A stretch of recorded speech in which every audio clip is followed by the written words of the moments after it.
Olá, eu sou o pastor Jardim Lacerda e estou aqui mais uma vez para trazer a palavra do Senhor para os nossos corações, para o coração de quem estiver nos ouvindo, nesse canal que tem por título Esta é a Palavra. E eu vou estar falando hoje de três personagens muito conhecidos e que tiveram uma grande repercussão em suas histórias, suas vidas, que é o paralítico de Cafarnaum, a mulher do fluxo de sangue e o paralítico do tanque Betesda. O que acontece, a palavra do Senhor diz que Jesus estava em casa. É raro a gente ver uma situação, porque Jesus, eu pensava que ele nem morava em lugar nenhum, de repente Jesus tinha uma casa, de tanto que ele vivia pelas estradas fazendo a obra, buscando quem estava precisando, quem não podia chegar até ele ia até as pessoas. Então dessa vez Jesus estava em Cafarnaum. E a palavra do Senhor diz que para lá aglomeraram tanta gente, afluíram tanta gente para a casa dele que não tinha mais espaço, nem nas portas e janelas poderiam chegar.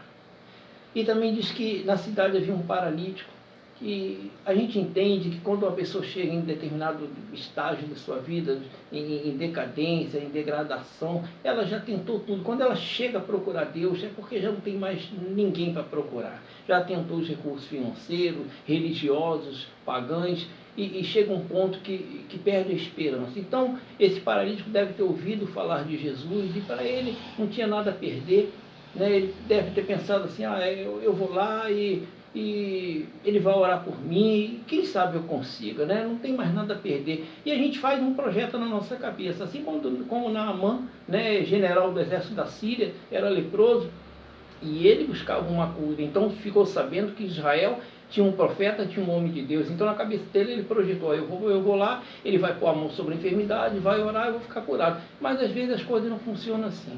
Às vezes a gente pensa que o mais difícil é ter uma pessoa que tenha uma unção capaz de curar uma enfermidade. E às vezes quando a gente chega lá, a gente vê que aquilo ali era o menor. E foi o que esse paralítico encontrou. Ao chegar lá, ele pensa, vou entrar pela porta, vou até ele vai orar por mim. Mas como que entra pela porta? A Bíblia diz que afluíram multidões para lá e vão atrás de Jesus, os necessitados, e muitos que nem são necessitados, vão por curiosidade, outros para buscar bens financeiros, materiais, mas eles ficam lá travancando o caminho.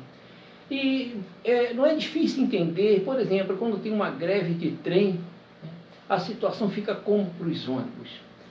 Quando tem uma greve de banco, ninguém dá a vez, ninguém dá licença, ninguém deixa passar. Agora imagine para a fila da realização do teu sonho, da tua necessidade, daquilo que dinheiro nenhum pode comprar. Quem vai deixar você passar a vez dele? E ninguém deixa. Então esse paralítico foi para lá.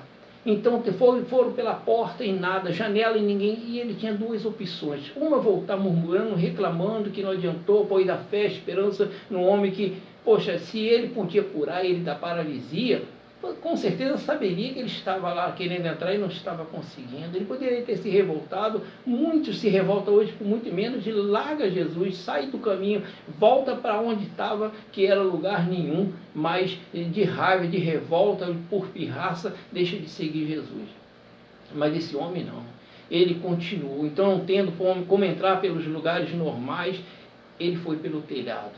Tinha 4 homens com ele, talvez parentes, talvez empregado, talvez pessoas querendo se livrar dele, não importa a razão, importa que estava ajudando ele. Então subiram ele naquele telhado, abriram o telhado e desceram ele dentro da casa de frente de Jesus.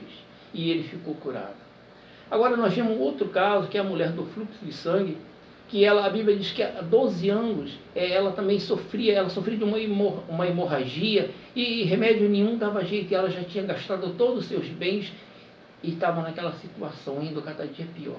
Então ela também ouviu falar de Jesus, e como o paralítico, como Naamã, não custa tentar, vou fazer mais o quê?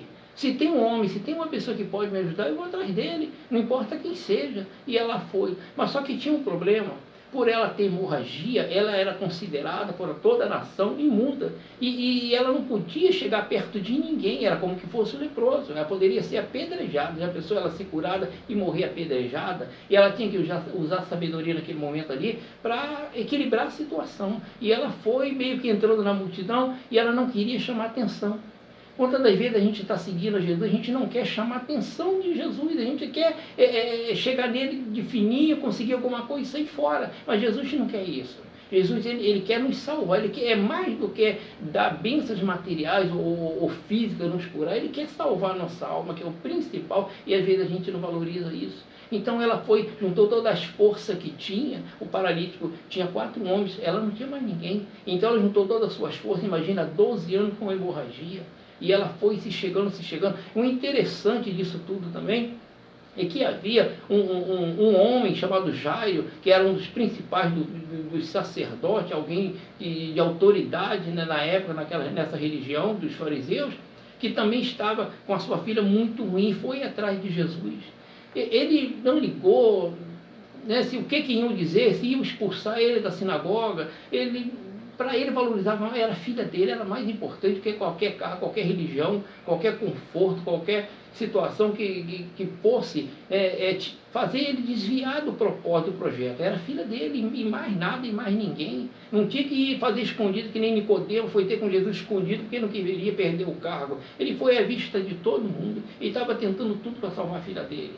E quando ele vai chegando, também a mulher do fluxo de sangue está chegando perto de Jesus. Agora nós vemos Jesus aí numa situação, controlando o tempo e o momento, porque ela estava prestes a tocar em Jesus, meio que escondido, desapercebido, mas ela queria tocar em Jesus, e Jairo estava chegando.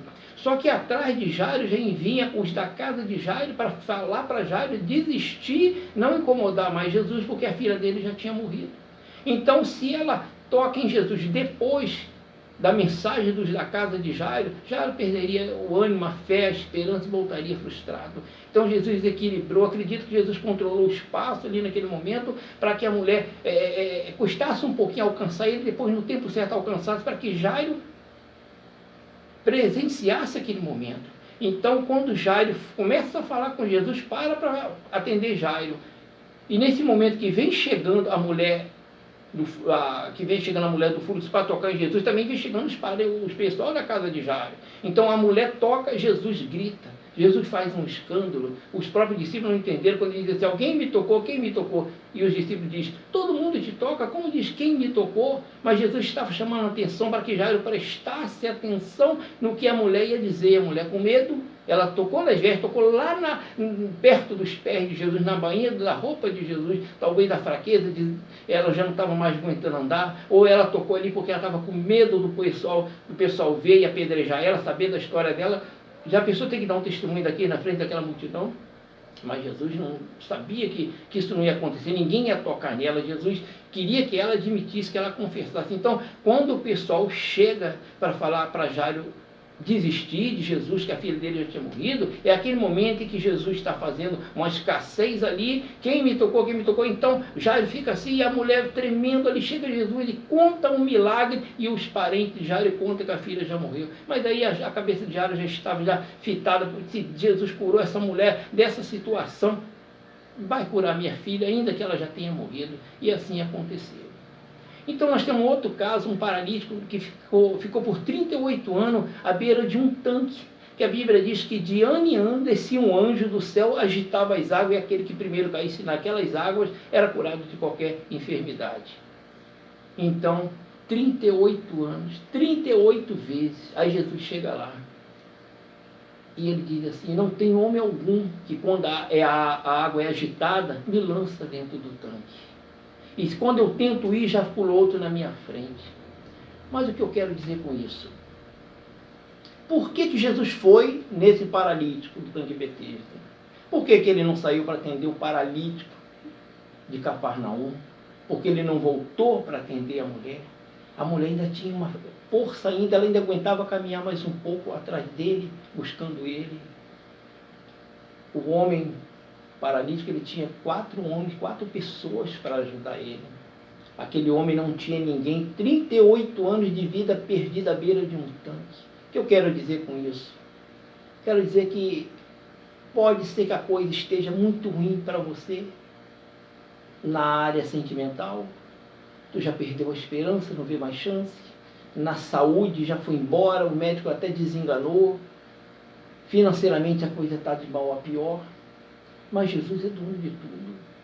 Jesus é dono até do inferno, que um dia ele vai jogar o diabo no lago de fogo. Então o que acontece? Se você está caminhando e parou, volta. Não desiste não, porque se você não aguentar mais, ou quando você não aguentar mais, não sei o tempo de Deus na tua vida, Ele vai ir até você. Mas se der, entra pelo telhado, se der, toca nele, faz maior barulho, mas persiste, não para, porque não vale a pena deixar de caminhar agora, perder tudo de Deus para a sua vida e perder também a tua salvação, não vale a pena. Continua caminhando, continua buscando, acreditando que aquele que começou a boa obra na tua vida, ele veio para terminar, e você não vai nadar e morrer na praia não. Você vai conseguir a tua vitória em nome de Jesus. Obrigado.